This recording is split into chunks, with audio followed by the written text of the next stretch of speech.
Welcome to Penrose Learning, where we make understanding easy. You start by combining what matters: assets, engine, and intention. Import models and audio stems into your project now. Don't wait. Once loaded, align clips to 24 FPS or 30 FPS so timing stays consistent. Make sure to label layers and set playback markers.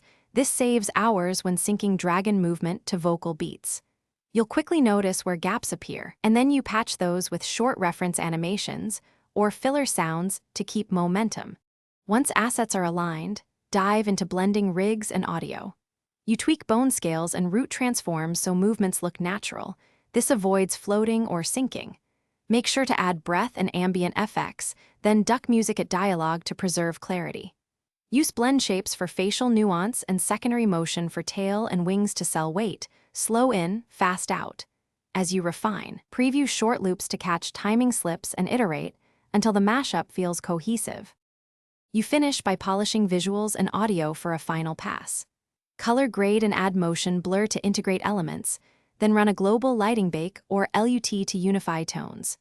Export using the proper codec and bitrate for your platform and run a quick test on target hardware. If something goes wrong, sync drift, audio clipping, or texture popping, first check timeline frame rates and sample rates, resample or retime clips, then re-render short segments rather than the whole project. Thanks for watching. If this was helpful, leave a like and consider subscribing. See you next time.